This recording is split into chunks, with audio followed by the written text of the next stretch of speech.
Good afternoon to everyone. It's always refreshing to be back here to share our experiences with you all. So basically, my task this afternoon is to discuss with you all the high-level segment, ministerial segment that will be taking place in March next year. It's a big opportunity at the UN level, and it will be good to know what are the opportunities for engagement at the national level and at the regional level. Before I do that, I would like to say a little bit about IDPC. We are a global network of over 170 civil society organizations, and we basically work to promote evidence-based policies across the region. Now, in 2009, we had the political declaration that was set, and we had a target for a 10-year period, and that means that that target is supposed to end in 2019. Now, in that particular political declaration, the goal was to see significantly the reduction of drug markets or reduce drug markets drastically. But as we speak here right now, you've heard Michelle yesterday, you've heard other speakers. What we are seeing currently with drug-related issues is that there's so much still in the market. We have high criminal markets. We have more people using drugs. HIV/AIDS is increasing. We have so much effects of the the war on drugs. So have we been able to actually meet this target we've set ourselves to significantly or completely eliminate drugs in the system? I'm sure, obviously, everybody will say, no, we haven't been able to do that. And that is because we have focused more on prohibition. We have decided to ignore the evidence that is glaring at us, that we are doing it wrong. We need to do it the other way around, what the evidence speaks on the ground. And until we do that, we will not be able to make a headway. And that is why this particular meeting is very, very important, because we will be taking stock of what we have set up for 10 years, which we have not been able to achieve. And so it is very important that we engage both at the national level and at the regional level. I always say that anytime I have this opportunity, I want to encourage us, especially Africa. When you get to the global level, our voice is missing. At the CND level, you have just very few countries that are speaking on behalf of the continent. And it's very, very sad, because they champion things that are not the realities on the ground that we are facing as a continent. And it is very important that we begin to engage prior to this meeting, so that whatever decisions that are going to be taken at the end of the day, it will reflect the interests and the common interests of Africans as well.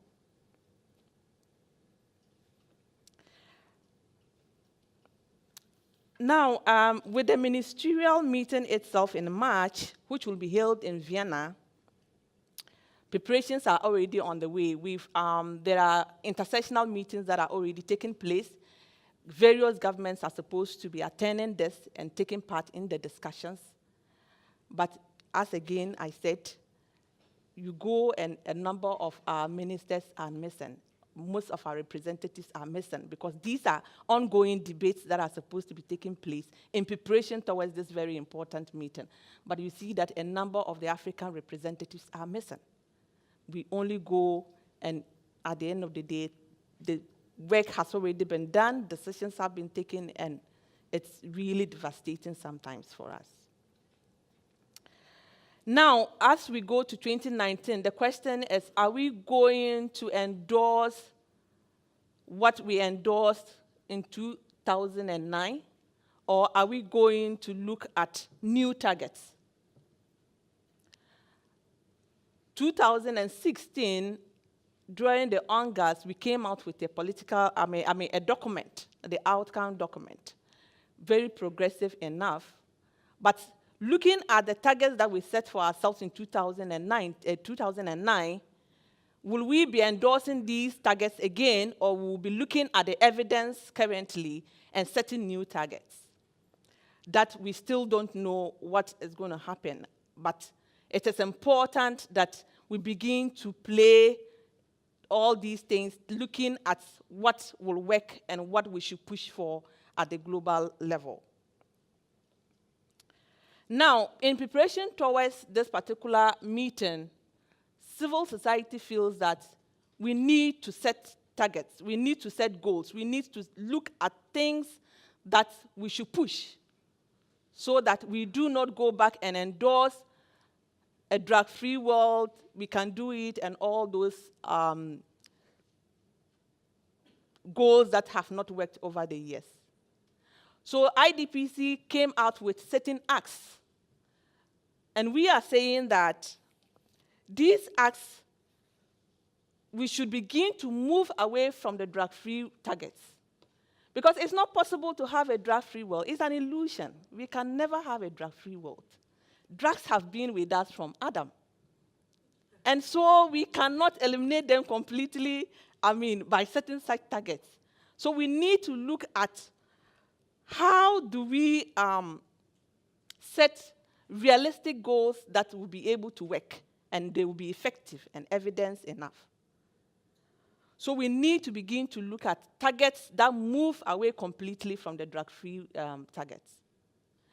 And so in engaging with our governments, we need to make them understand that we have set ourselves certain targets. Since 2009, have we made significant changes in terms of that? If you look at the UNODC report for their recent report that was launched, the consequences are so enormous. HIV is driving hepatitis B, all sorts of things, because of the repressive nature of the policies we have set us. The consequences of these policies themselves are damning enough, and they are policies that are affecting lives. And that is what we need to move away from. The second ask is that we need to look at and set policies that reflect the impact of policies, drug policies, on the UN goals of promoting health and human rights and development and security. The goals should be such that they measure these things. But currently, we've seen how these policies that we have set for ourselves are rather affecting health. Human rights violations are huge. Development issues and all that are being affected.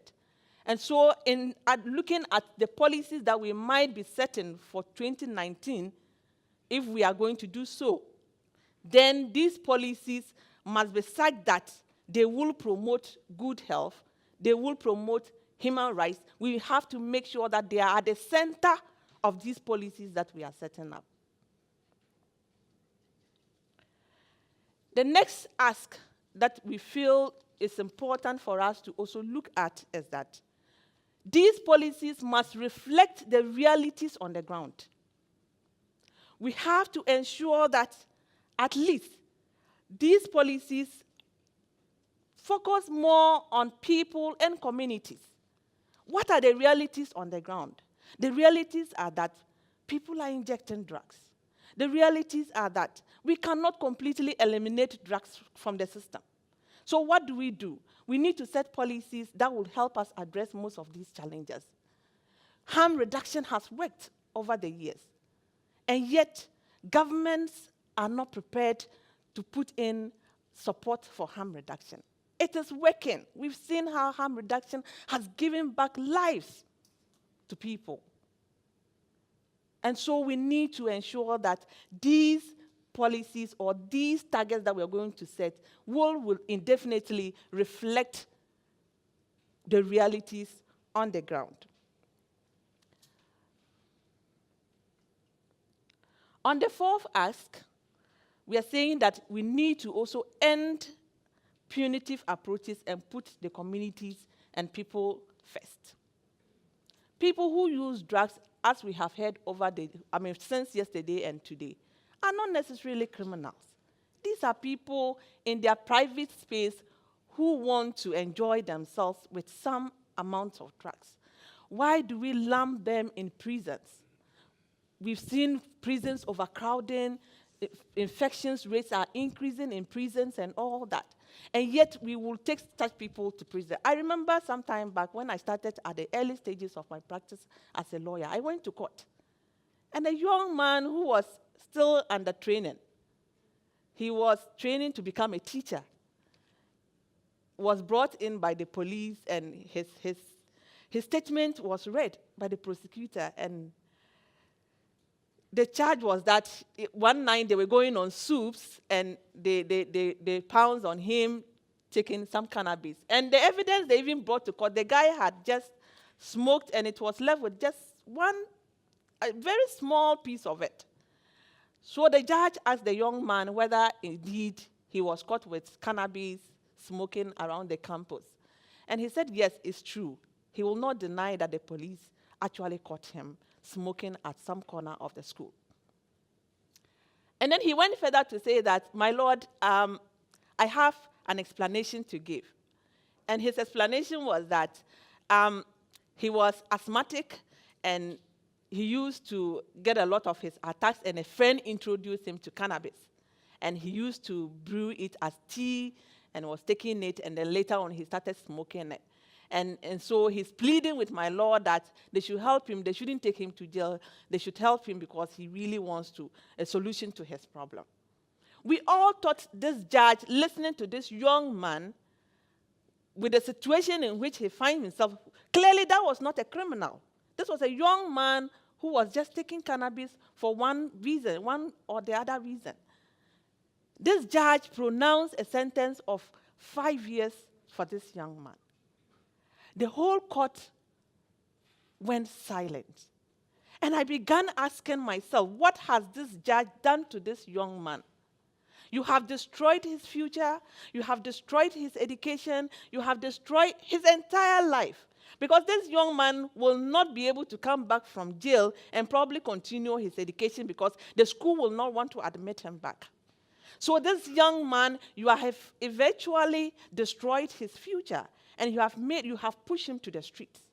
Because even in prison, this young man, the ability to learn other criminal tricks from other people whom he is going to be mixed with, for which he didn't even go to prison because he had stolen or something, but because of his drug use, you have destroyed his life completely. And that is what our laws are doing. And that is what the targets we have set ourselves are doing. And that is what we need to move away from right now.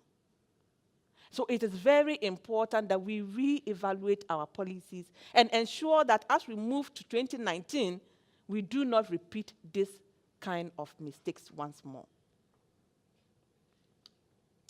Now, what are the opportunities for us to be able to engage as civil society at the national level with our representatives who might be representing us at this important meeting? Right now, we have the Civil Society Task Force, and there are representatives. We have regional representatives. And very soon, they will be engaging with us at the regional level. So, like what we did for ONGAS, they will be moving from country to country to engage with civil society organizations so that our input will also be fed into the discussions that will take place globally. Now, as at now, there have been some, we've opened up speaking opportunities. So we are encouraging all civil society organizations that are here that try and apply for these speaking opportunities so that when the time comes, we will make sure that our voices are heard at that level. For instance, we have Adiolu and then a young man from Malawi, right, who are the sub-Saharan representatives for Africa. And so I'm sure once the announcement is made for country-level visits, for us to meet and discuss and bring our inputs up on board, you will be contacted in due time. We also want to encourage you to try and engage at your national levels with the acts that have been developed by IDPC, because they are acts that have been evaluated based on the evidence on the ground, and it will be very important that if we can use these acts to push with our representatives and make them understand the realities on the ground and the need for us to have evidence-based policies and targets, it will be very important. We also need to promote the action plan, which Johnny will be presenting in a few minutes. The action plan is forward-looking and it's very progressive. It will be important. This is our own document, and we need to promote it and ensure that representatives who will be going to the high-level meeting will pick most of these evidence-based recommendations from all across, so that at least we have something coming out from it. We already have an African common position that was developed for UNGAS. That document is very, very progressive enough, and we feel that national level, regional level, we need to promote this particular common position that enumerates a number of things in it that are very progressive for us to ensure that at the high-level meeting, these are brought to bear as a continent. Now, why does this matter? Because 2019 actually will dictate the next decade of policies that will be set up. And so that is why it is very important that as we engage, as we push, we ensure that at least the voice of Africa should be heard. We have heard a number of calls that we should not make the region the face of the next, the next war, like the face of the war on drugs, what has actually happened in other regions like Mexico and other places. We need to ensure that we make sure we use the evidence to be able to address most of the challenges that we have. We shouldn't repeat what Colombia, Mexico, and co have done. We need to learn from their mistakes and make sure that we do not repeat that same mistake. We also have to ensure that at least at the regional level, because whatever is going to happen at the global level has an effect on whatever will happen at, on policies that will, the kind of policies we will develop at the national level. So that is why it is very important that we engage, so that whatever decisions that are taken up there, down here, they will not have devastating effects on us. Like Adeolu mentioned, currently there is some push by some countries within the continent to schedule tramadol. And we all know what role tramadol is playing for pain management within the continent. It's one of the pain management medications that has a very good profile. We've had the opportunity to speak with a number of bodies like the Palliative Care Association, the Ghana Medical Association, and other medical associations across the region. And they tell you that, if you look at tramadol, the side effects of it compared to other NSAIDs, it outweighs, it's far better than the other pain medications. And so if you schedule this, it's going to really create a huge problem for people who need these medications. And so that is why it is important that we push against some of these things. And we cannot always run to scheduling. We can actually look at policies in country that can address some of the challenges. But if we always want to schedule, we place impediments on people who actually use it, just like what is happening with morphine. You go to hospitals and cancer patients, people who need morphine cannot get it, and we leave them to suffer in their pain. And that is gross violation of their fundamental human rights.